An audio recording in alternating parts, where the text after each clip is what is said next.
Hoy el tema Estados Unidos y las elecciones intermedias, y para ello hoy está con nosotros Susana Chacón, vía telefónica. Bienvenida, Susana.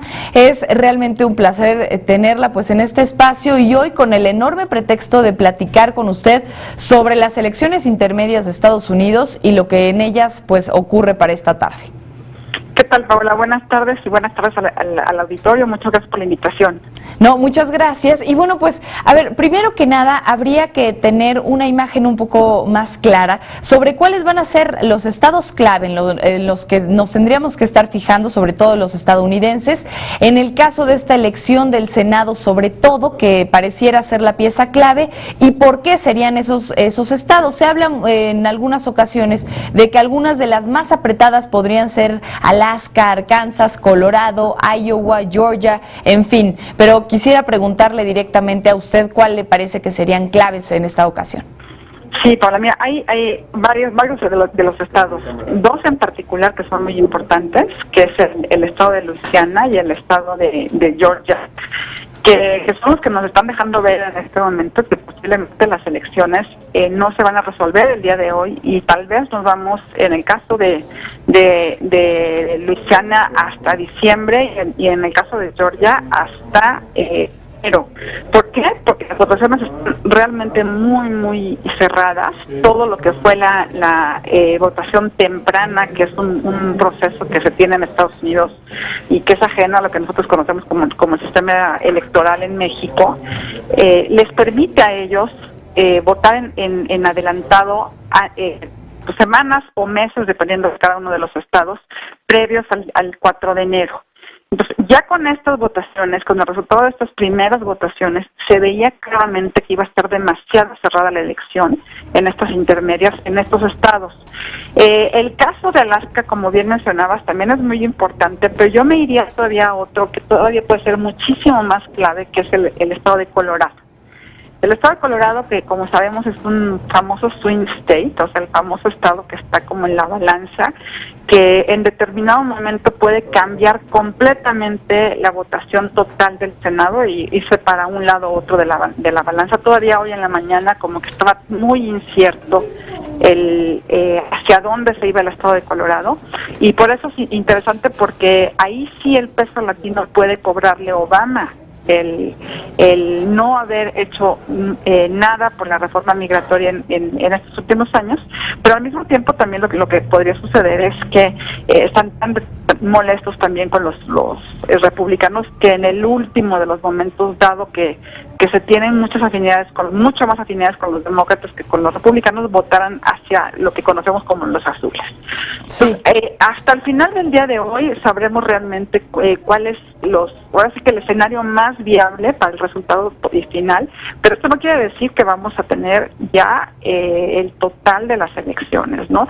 Si recordamos, por ejemplo, en el caso de las presidenciales hace un par de años, en 2012, en el último momento supimos los resultados del estado de Florida y el estado de Ohio, que también fueron claves entonces, y ahora también lo están siendo. Sí. Es un poco la carrera a la elección de 2 años más adelante, 2016. Bien. Ahora, se ha hablado mucho de que, bueno, pues finalmente esto está siendo favorable para los republicanos.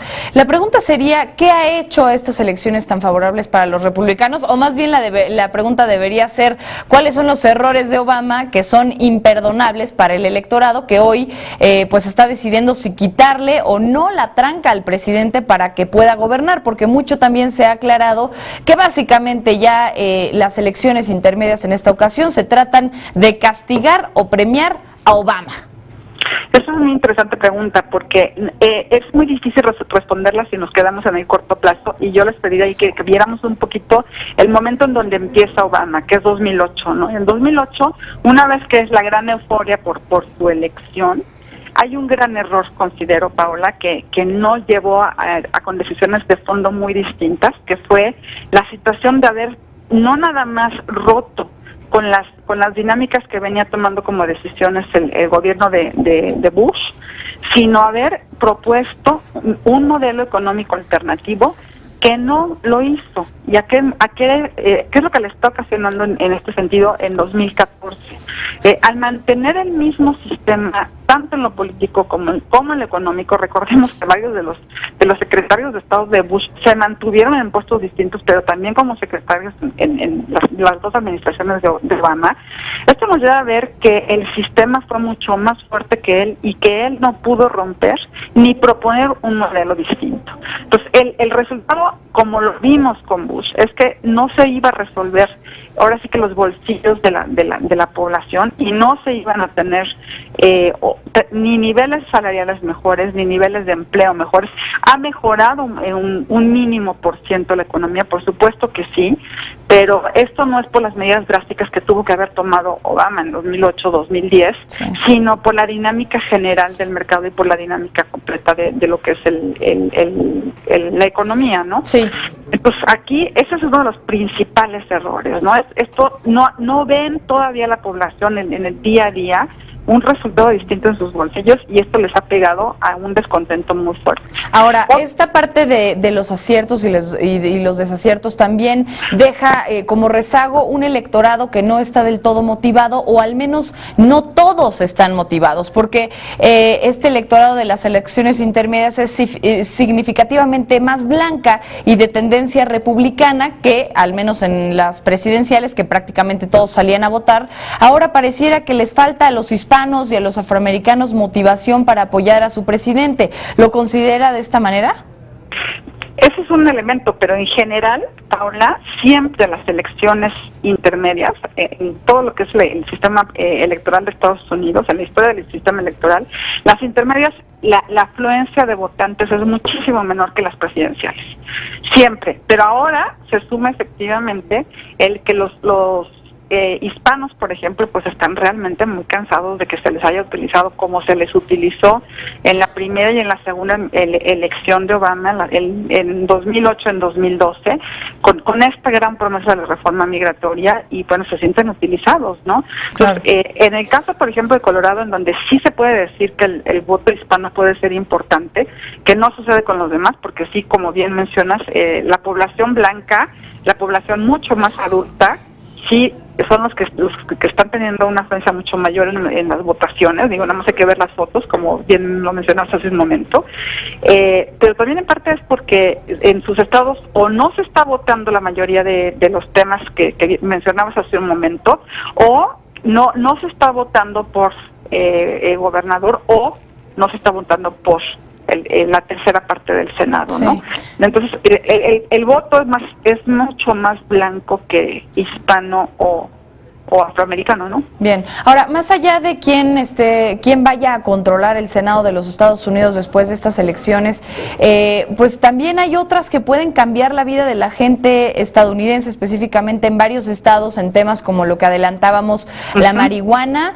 Ahora, por ejemplo, es una de ellas, en donde Colorado y Washington son los únicos dos estados en donde por ahora es completamente legal, bueno, pues esta sustancia, y ahora se está votando en Alaska, Oregon, Columbia y Florida. Es muy interesante porque dependiendo del estado, los temas que se tienen frente al sistema electoral mexicano. O sea, aquí votamos por diputados, senadores y presidente, o por delegados, pero no por temas particulares de la gente. En el caso de Estados Unidos está el tema de la marihuana, está el tema del aborto, está el tema de control de armas, lo que sería el salario mínimo, varios temas pequeños, por ejemplo, como de suma importancia para lo que es el desarrollo del siglo XXI, como el agua. Entonces hay muchos temas. Por ejemplo, el tema del agua pues va a ser fundamental en las votaciones de Canadá. Claro. El tema de la marihuana, pues en Alaska y Oregon, como mencionabas, en el estado de Washington, el control de armas también va a ser clave. Y ahí volvemos a jugar entre quién tiene más peso en cada uno de los temas entre republicanos y demócratas. O sea, uno de los que son las banderas de los republicanos, pues es del control de las armas, ¿no? Bien. Entonces, en Alabama, en Washington, pues digo, habrá un juego distinto en función de este tema, ¿no? Bien, pues así las cosas para las elecciones intermedias más caras de la historia, además que por ahora ya se dice que estuvieron teniendo un valor de $4 millones, pero bueno, muchas cosas que platicar. Esperamos 4,000 millones de dólares. 4,000 millones de dólares. Pues vamos a estar en contacto para seguir con los temas, porque bueno, pues el tiempo en la televisión es así, pero nos despedimos y hasta la próxima. Susana Chacón, muchísimas gracias. Gracias, Paola, y buenas tardes. Te invitamos a seguir cuestionando la información con los siguientes videos.